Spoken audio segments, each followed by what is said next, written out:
J'adore les escape games. J'aime vraiment ça. Depuis tout petit, j'ai une fascination pour tout ce qui est énigmes et mystères.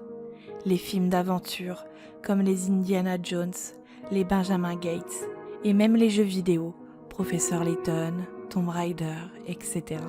Quand j'ai su que de telles choses existaient et commençaient à se multiplier dans ma ville, j'ai tout de suite su que ça allait me plaire. Ah, mais attendez, vous ne savez peut-être pas de quoi je parle. Les escape games sont des dérivés d'un jeu vidéo, Escape the Room.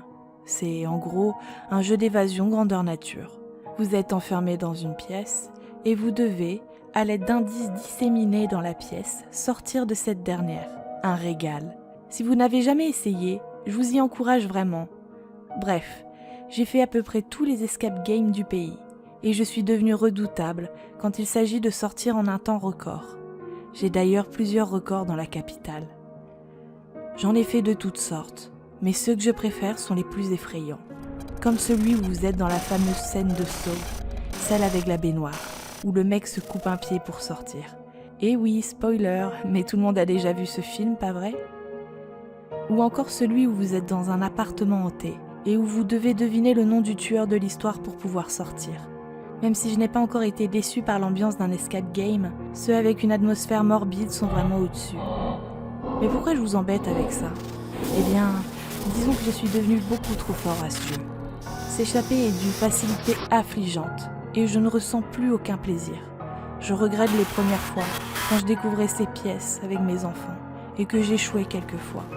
Cela faisait partie du jeu, c'était exaltant. Mais il n'y a plus aucun challenge pour moi, et si c'est le cas pour moi, je pense que beaucoup de gens doivent être dans la même situation. C'est pourquoi j'ai décidé de faire mon propre escape game, chez moi, le plus difficile du pays, croyez-moi sur parole. J'ai une cave qui ne servait pratiquement à rien, je l'ai vidée et j'ai pu commencer à bricoler. Comme je vous ai dit, je préfère les ambiances glauques, alors le thème était tout de suite choisi. Ce serait le repère d'un tueur sanguinaire.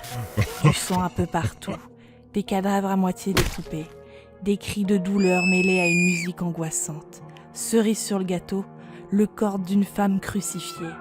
Plus vrai que nature. Il paraîtrait même qu'elle vous donne des indices, si vous lui demandez gentiment. Mais je n'en dis pas plus, pour ne pas vous gâcher la surprise. Pas convaincu ? Vous pensez encore qu'il n'y a aucun challenge, comme tous les autres ? Je vous assure que vous y trouverez la difficulté que vous attendez. Après tout, mes enfants y sont depuis 4 semaines et n'ont toujours pas réussi à sortir. Alors, vous êtes partant ?